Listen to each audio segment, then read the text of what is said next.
of the company has reduced further to 359 crore in Q2 from 445 crore in Q2 of FY24 and 375 crore in Q1 FY25. This has also resulted in improving the leverage ratio to 0.3x in Q2 compared to 0.4x in the Q2 last year.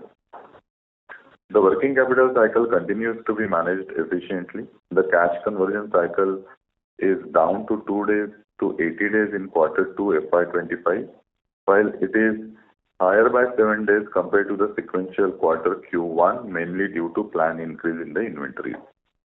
To summarize, the capex which we have built over the period has started showing the results and getting reflected in the financial performance. We have now positioned ourselves to provide wider basket of the product to the customer globally. We are confident in our growth journey and we are committed to deliver long-term value to our stakeholders.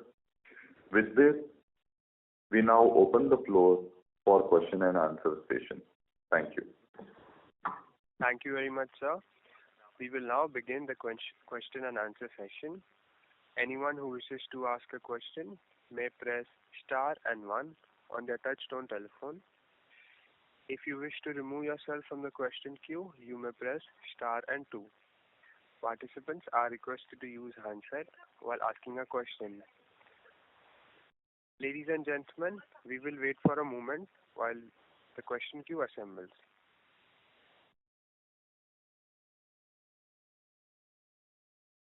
The first question is from the line of Rohit Nagraj from Centrum Broking. Please go ahead.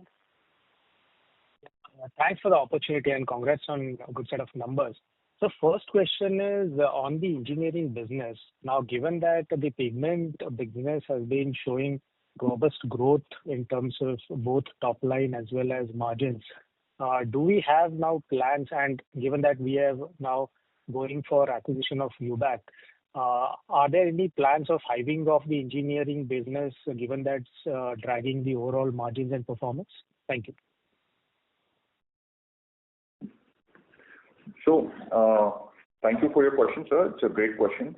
The board has taken a strategic view of building this business, right? So the transformation journey for this is being launched as we speak, and give us 1 year, and I think this business will also show good robust numbers. Sure, fair enough. So second question is in our presentation on slide 19, we have given the outlook for FY25 and beyond, where in the first column we have talked about the capex program to drive future growth and bring in EBITDA improvement. Just a clarification, will there be any incremental capex or the ones that we have done that is going to drive the incremental improvement? Rohit, thanks for the question. So the clarification here is there will not be any new incremental capex. The capex program which we had initiated in the past and completed in FY23, as I mentioned in my opening remarks, we are seeing a good traction for our new products which have been in the market, and we see that this new product and the capex will contribute going forward. Sure. Thanks a lot and all the best and Shubha Deepavali. Thank you, Rohit. Wish you the same. Thank you. The next question is from the line of Rajesh from Alpha Accurate Advisors. Please go ahead. Okay, hi. Thank you very much for this opportunity and congratulations for a good set of numbers. I'm just trying to understand that, with what I would say consolidation in the number of industry players, do you expect that the pricing power which has been hit significantly, because if I look at the global companies, P&L, most of them are operating at zero margins. Do you think now there is some pricing power which will prevail and that can lead to better profitability? That's number one. Number two, considering that you have issued now a lot of time which has been spent in getting the approvals, do you expect the capex which has been done, the asset utilization to improve and the asset turn can improve over next 12 to 18 months? So good. Thank you for your question, sir. I think the first thing is that most of the pigment companies have not been doing well is because I think we've been, some of them, and Sudarshan had a different, kind of position in the market, and one of the most value-creating companies, I think, in the pigment segment, and that was because of some of the principles we followed, right? And I think it's going to be important that we continue and build the new organization based on these principles. One is customer centricity. So how do we be not inward-looking and be more customer-focused? And what are the areas where we want to kind of focus on? And the second is a very lean organization based on first principles, right? And very much looking at what are the overheads we are building? How do we streamline our the SG&A costs, etc. So I think the first in building a profitable company, I think it will be more on focusing on the cost side rather than on the pricing side. So. Okay, but in last 3 to 4 years, do you think the pricing by and large would have reduced? No, sir. I don't think the pricing with, there are always segments of market. But the segments which we play in, I don't think the pricing has reduced. Okay. And can you answer also to my second question, which is about the asset turn, improvement in asset turn? As we had mentioned, our capex plan, to achieve the goal was 4 years. If the going, so anywhere between 3 and 4 years was our plan, and that's what we will kind of try and achieve. So where are we in that journey? I mean, so basically, since it has been some time has been already passed, am I right? Almost, I think, 24 months has been, and capex was happening every year, correct? From FY19, FY20, 21. So I'm saying in that journey, where are we in terms of? I think we are in the we are about, let's say, between 1 and 2 years, right, in that journey. So we are in the mid 18 months, right? I would say. Understood. And by when you think you'll be doing the QIP to, this resolution which was passed through to fund this acquisition, by when do you think that will be done?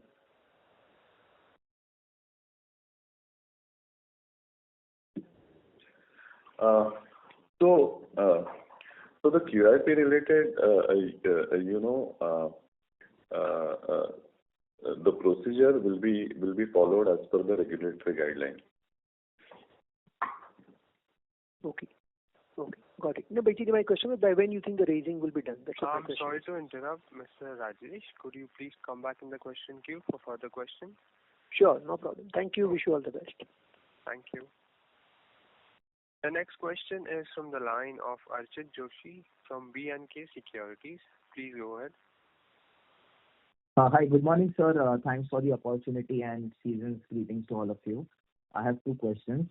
Firstly, on the reported exports growth, which has been quite robust for this quarter, I just wish to ask if this growth is driven by any product-related or customer-related issues that Hoiberg might be facing at the global level, and there has been a natural shift towards us in terms of garnering that market share from them because we are going to be a unified entity sooner or later.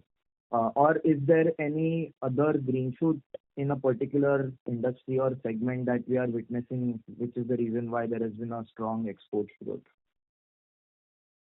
This was a planned growth, right? Given the new capexes, these were all oriented more towards the international markets, and that's where you see this growth coming. Sure, sir. Any particular industry that is aiding to this strong growth in exports? And just clarifying that this is not because of Hoiberg's issue, right? Not any market share gains coming from Hoiberg to us. So this is mainly coatings and plastics market, which we are gaining. And, there are headwinds in the general industry, which has also helped building this. Nothing very particular to, I would say, Hoiberg, but general, I think, headwinds in the industries which are favorable for us.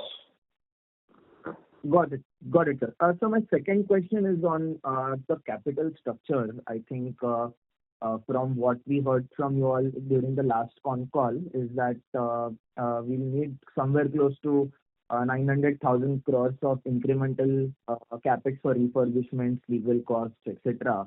And we obviously made an announcement towards raising 1,000 crore plus 250 crores with the green shoe option. That leaves us with another 1,000 odd crores left, right, to fund the entire acquisition along with further capexes. Are there any plans beyond what we have announced on the QIP, and would we be looking to sell maybe the EPC business or maybe any spare land at our disposal, or would this be entirely funded through debt? If you can just help us outline the capital structure for this fundraise. So, Arjun, there will not be any further plan to increase the equity beyond what we had mentioned as far as our QRP issue is concerned. Correct? That is point one. Second is, as Mr. Rajesh Rathi mentioned in the opening question, we are, as a management, we had taken the decision to transform the RECO business and build this business. So currently there is no plan right now of monetization of that particular asset, and there is no spare asset like land, etc. available for monetization. So would it be fair to assume the balance amount will be all funded through debt? If one were to build in some numbers, if you can just give some clarity on that account. Yes. Got it. Got it, sir. Thanks a lot for the clarification and happy Diwali to all. Thank you. Same to you. The next question is from the line of Noel Vaz from Union Asset Management. Please go ahead. Yes. Hi. Thanks for letting me ask the question. So in the presentation, it is mentioned that you have a market share. Sorry to interrupt, sir. Your voice is coming very low. Hello. Can I be heard? Hello. Yes, sir. Sounds good now. Thank you. Yeah. So and it's mentioned that the current market for the pigments is about $8.6 billion. So relevant to Sudarshan. So with the potential acquisition from Oilback, are we looking at market share being closer to about 30% or 25%? How should we think about that? So I think the organic pigment market is about I would say 5 billion, and the balance you would kind of include the inorganic micas, etc. Right? Given so from that perspective, if you look at the market share, we would be it would be about 20% going forward. Okay. Thank you. That is all from my side. Thank you. Thank you. The next question is from the line of Sanjay Jain from ICICI Securities. Please go ahead. Yeah, good afternoon, sir. Thanks for taking my question. First is on the operating leverage in the pigment business. You said that there is a 400 basis point YOY improvement in the gross profit, and there is another 400 basis point improvement at the EBIT level. We are not seeing the operating leverage playing out in the margin, and even if I look at the other expenses, that inflation remains quite steep. Can you help us understand what is driving such a sharp increase in the other expenses? Sanjay, thanks for this question.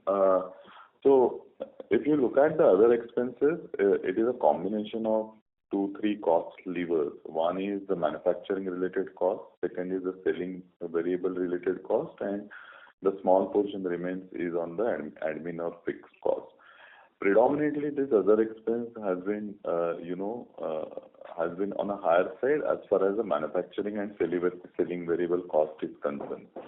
With the increase in the sales and with the increase in the volume, it gets also translated into the production related cost going up, which is in line with the manufacturing volume, and the sales increase gets reflected in the selling variable cost. So with this, we see that this percentage should be more or less in this line. and that is the reason how we are looking at, EBITDA margin increasing in line with increase in the gross margin. You are telling that there is absolutely no operating leverage because you say that the percentage remains static, and it has been static till now as well. We are telling that there is no operating leverage in the business on the manufacturing side. I thought ETP and all we run continuously. That cost should not rise equivalent. Again, utility cost should not be proportionate. Admin costs should drive certain operating leverage, but clearly none of them are visible to that. Why would sales and marketing costs will go up similar to the gross profit? So Sanjay, sales and forwarding sales cost will go up due to the freight, correct? The freight and the commission which is related to the domestic sales part. So to that extent, those will be in line with the increase in the sales. Okay. Got it. Okay. The second is on the RECO. Can you help us understand when you say we are in the process of transformation, what actually we mean in terms of transformation? Which does it involve more investment? What are we really trying to achieve when we say we are in a transformation of RECO? I mean, there's no investment envisioned. We are strengthening that organization, the business processes, so that the numbers are more consistent and we improve the numbers. No product changes, no product improvement. Where are we really focused on? We are telling the only organizational is a problem right now in RECO and rest of all in the place? So it's our whole go-to-market strategy. I mean, there are a lot of levers in how the transformation takes place. To answer your question, obviously, there is no new investment we need. I think what we need is to execute our projects well. And the entire process, it's a project-based business, so ensuring that, any cost runs, etc., are adhered to, etc. So there are several levers which today I can't tell you, but basically it's more on the execution areas. We believe that phase one, whatever business we have, how do we deliver better and get better value, even if and then looking at any other diversification in that business.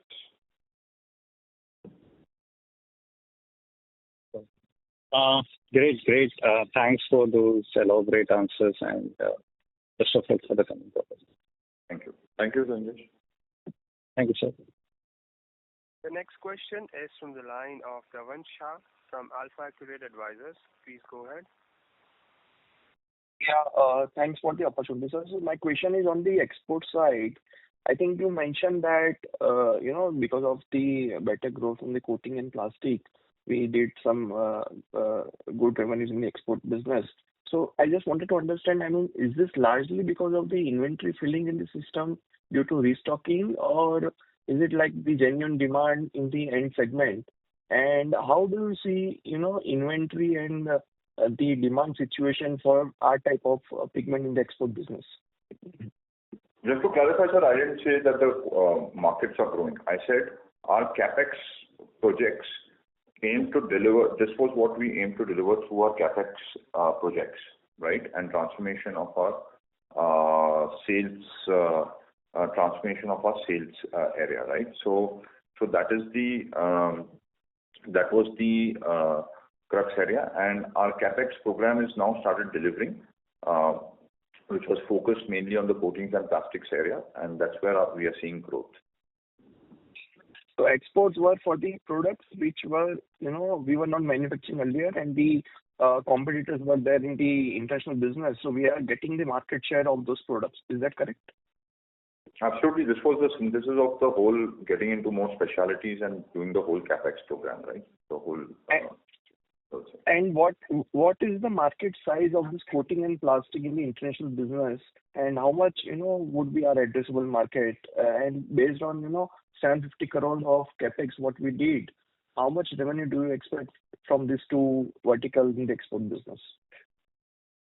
As we've been giving guidance to the market, we expect the 750 to deliver about in 3 to 4 years, but a potential of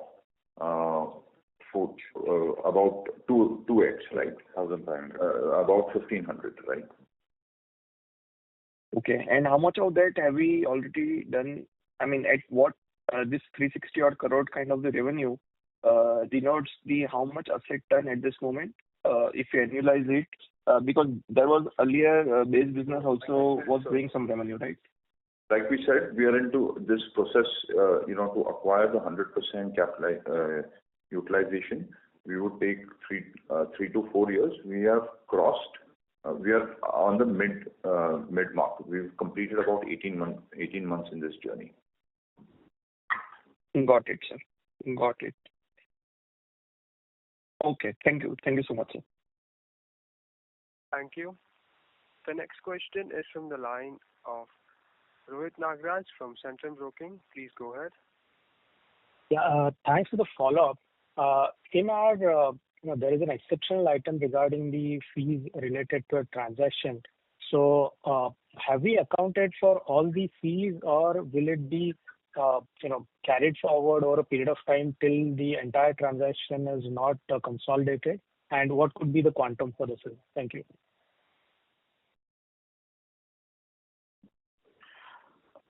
So, Rohit, the exceptional cost which we have reported, these are the costs which are incurred in Q2 for this particular transaction, majorly on account of legal fee and the due diligence cost. And we don't comment on the quantum till the time that the transaction is closed. Sure, but there will be incremental cost which will come as and when the transaction is consummated, Sure. Right? Yes. There will be incremental cost as and when we move ahead in the transaction. Yeah. Right. Just second question, I'm not too sure whether I should ask it from the UBAC perspective, but given that we had also explained in the earlier call that for domestic business, we will not be doing any investments given that it has already been done. So, given that UBAC is also probably operating at relatively lower utilization levels, can we expect that for the next maybe 3 to 5 years, there may not be material investment from capacity increase perspective?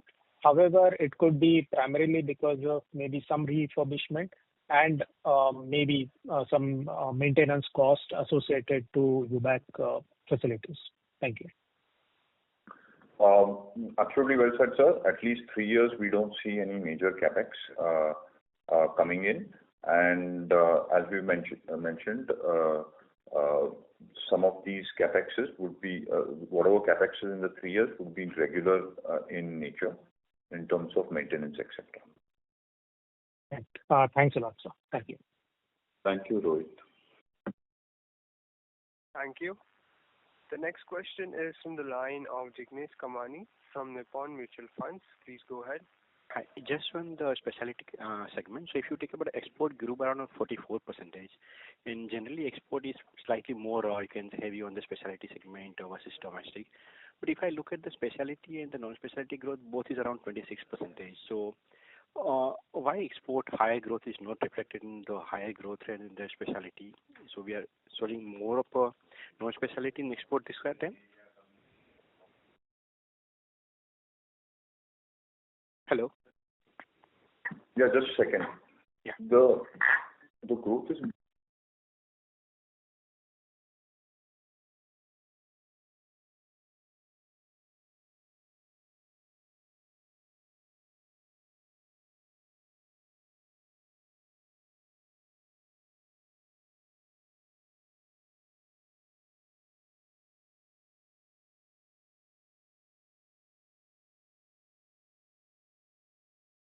Hello, sir. Yeah. So, can you repeat your question? Can you please repeat your question, sir?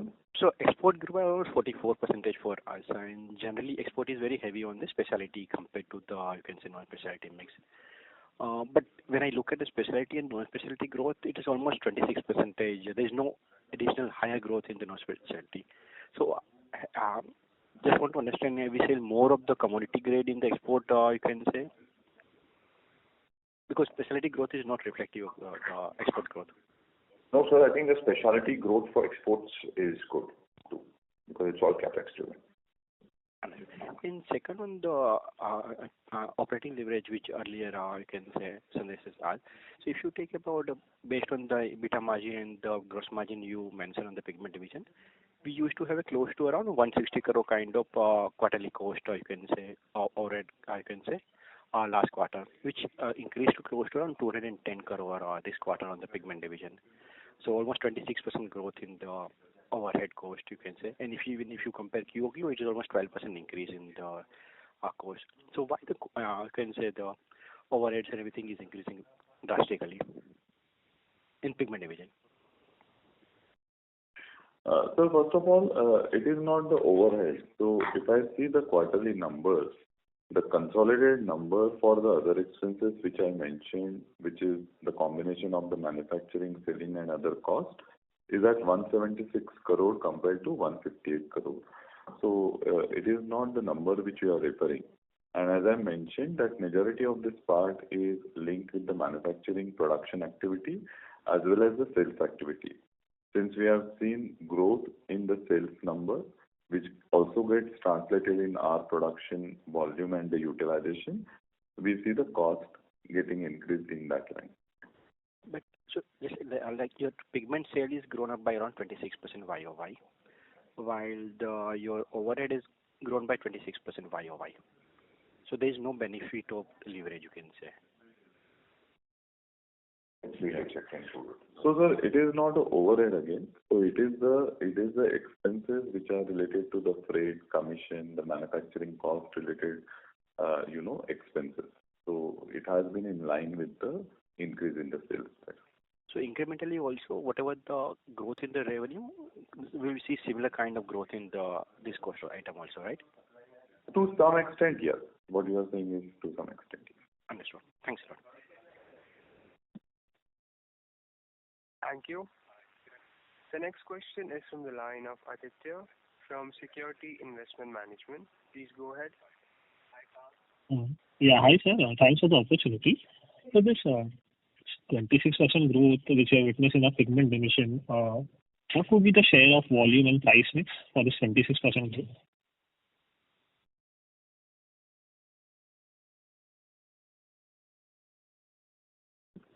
So the prices have been quite stable, but we don't split up the volume, etc. right now in a public forum. But directionally, I'll just give you saying that the pricing has now been stabilized. Yeah. Understood. But sir, last year there was raw material deflation and the market was also not doing good, and the prices I believe were at rock bottom. So why haven't we seen increase in pricing of our end products?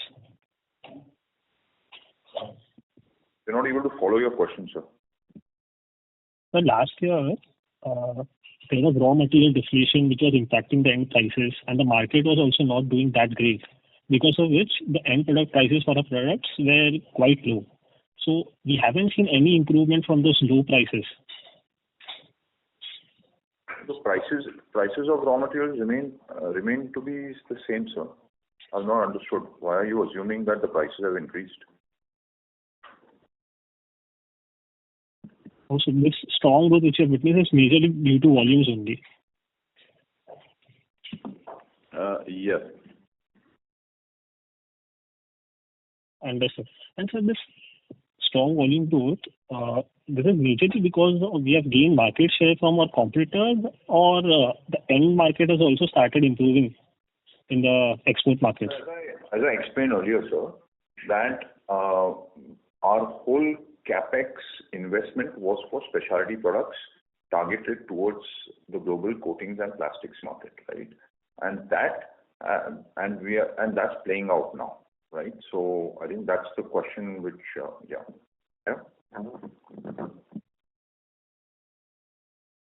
Understood, sir. Thank you, sir. Thank you. The next question is from the line of Tejas Sonavne from Asian Market Securities. Please go ahead. I have two questions. Firstly, on the exceptional item they've reported in our quarterly numbers. So, the notes which are there, mentioned below the quarterly result, which kind of is the net amount which you have kind of recorded, which is net of the gain which you have received from the sale of freehold land and the expenses which you have incurred. So correct me if I'm wrong over here. So the expenses which you have incurred for a UBAC transaction are close to 325 crores, net of which you have reported close to 11 crore of loss for this quarter. Tejas, if you see the exceptional item line under note number 7 and 8, so note number 7 gives a reference to the exceptional gain on account of the land sale, which we had done in the last year, April 23, and that is during the financial year 24. So that transaction of 315 crore is different, and currently the 11 crore which is reported for the quarter under consideration is related to the cost in relation to this definitive agreement entered for Hoiberg. So these are two separate transactions. Okay, understood. Then secondly, just wanted to ask you if you could provide us at least some sense as to whether the UBAC group, whether their EBITDA operating profit is on the positive side or the negative side for CY23. Any sense which you can provide on that front? So from a confidentiality and antitrust perspective, we can't comment on the numbers currently. Okay, no problem. Okay, that's it from my side. Thank you so much. Thank you, Tejas.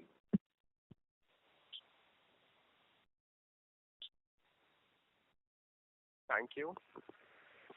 The next question is from the line of Rohan Patel from Turtle Capital. Please go ahead. Yes. Thanks for the opportunity. I just want you to share me with data points related to volume growth that for quarter 2 as well as for first half for domestic and export and specialty and non-specialty, if you can provide that. So Rohan, from a competitive perspective, sir, we don't provide these numbers. Okay. So if you can just give us an idea that for the domestic revenue for half year, which has grown 10%, and export revenue, which has grown 27% year on year, how much would that be from volume and how much would that be from price? Like, what it would be more dominated by volume? If you can give us any idea. Yeah, it's the same question, sir. We can't give you volume, but like I mentioned, prices are quite stable now, right? Okay, and you don't see that now it's so you are just referring that now it has bottomed out and now it's stable. Now we cannot see any more going down. Yes. Okay, and can you share your perspective regarding thiocyanine market? Like, what are the trends and how the market is on year basis? I think as a company, we do have that business, but we are spread across. Thiocyanine business is a very competitive business. There is overcapacity in that business. Okay. Okay, that was from my side. Thank you. Thank you. The next question is from the line of Sabyasachi Mukherjee from Bajaj Finserv. Please go ahead. Yeah, hi. Thanks for the opportunity. Two questions. One, on the export side, we have seen a very good growth this quarter. And, last few calls, you were saying that there is an increase in customer inquiries and a good possibility of, shortening of approval cycle and all. Any update you can share? Have there been conversations, any progress, anything on this thing, if you can share? So the progress is seen in our numbers, and as I mentioned that our capex program is started yielding results, and that's how we are seeing this growth. How do you see the rest of the year pan out? Is the momentum continuing, or do you foresee any challenges ahead? So I think going forward, we don't see any major challenges, but whatever our average growth so far has been, I think we should be able to deliver those numbers on the half year. Okay. Second question, on this fundraise, will the promoters participate? So can't comment on that currently. I think we're going through the process right now. Okay. Sir, that's all from my side. Thank you. Thank you. Thank you. We have a next follow-up question. It's from the line of Sandeep Abhane from LKP Securities. Please go ahead. Hello. Yes, can you hear me? Yes, we can hear you. Yes. Yeah. So thanks for taking my question, sir. So, sir, I wanted to understand the overall growth in the exports. So how is the market looking overall? What is your view on the exports? So do you see this kind of a growth on a sustainable basis? Because we have done the kind of capex and we are kind of trying to achieve our targeted growth, majorly in the specialty market. So do you see this growth sustainable going forward, or how do you see? If you can comment on this particular export growth.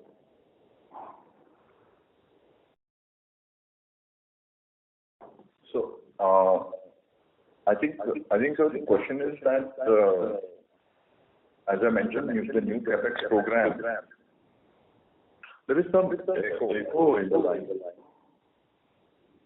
Hello, can you hear me?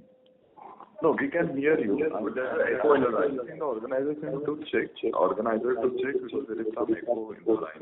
We hear our voice only. Okay.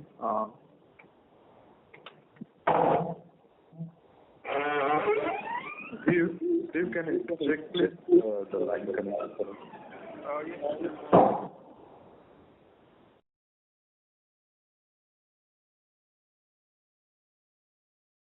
Sandeep sir, are you speaking on a speaker phone?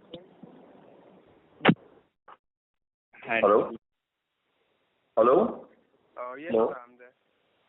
Sandeep, can you hear us? Yes, I can hear you. Okay. So I think the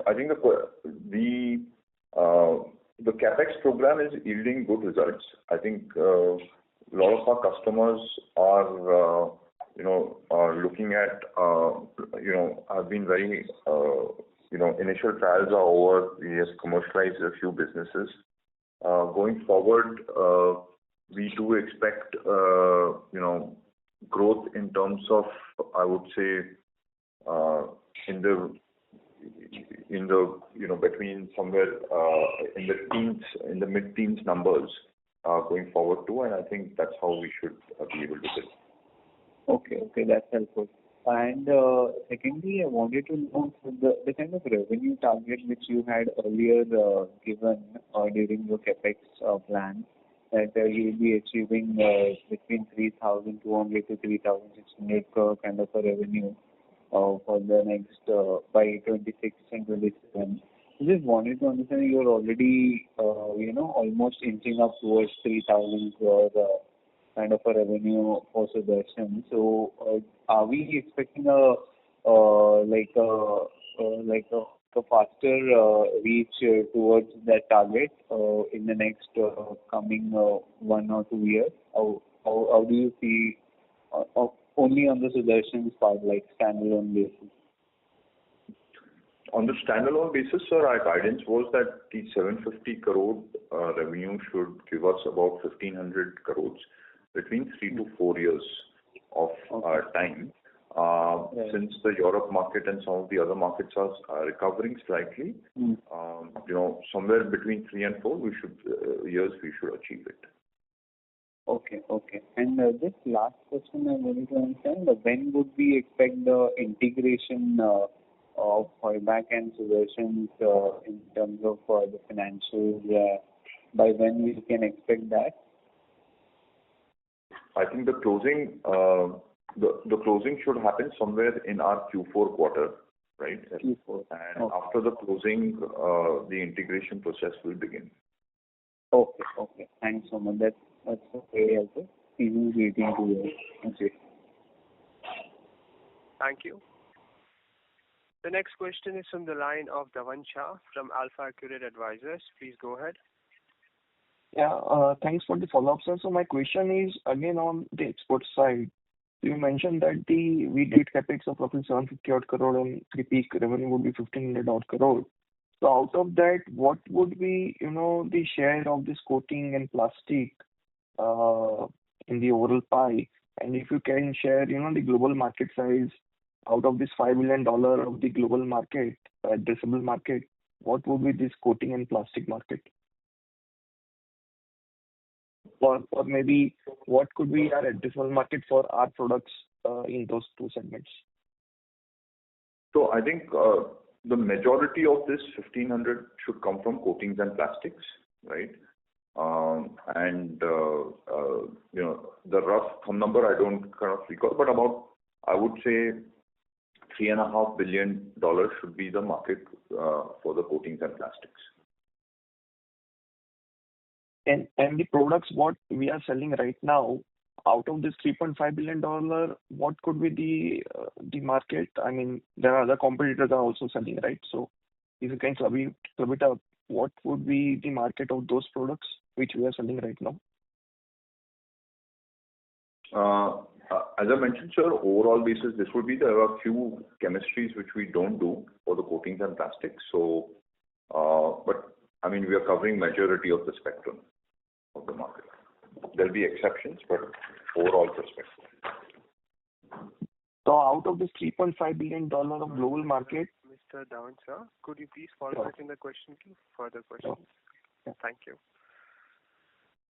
The next question is from the line of Noel Vaz from Union Asset Management. Please go ahead. Yes, thank you for the opportunity again. Just one follow-up on the acquisition that can happen. So the thing is that as it currently stands domestically, we have over 35% market share. Will there be some potential issues that could pop up because of anti-competitive rules in any specific geographies or even domestically? Thanks. So we are going through the antitrust filings, but I think we have quite a complementary product portfolio from that perspective. The process is being followed vigorously currently by our regulation. Okay. That is all from my side. Thank you. Thank you. The next question is from the line of Rohit Nagraj from Centrum Broking. Please go ahead. Thanks for follow-up. Again, on the RICO front side, we have done in last 4 years from the revenue front, it has done extremely well. And you said that there is a strategic focus on the same. Just one clarification. So the margins of EBITDA margins of RICO had been sub 10%.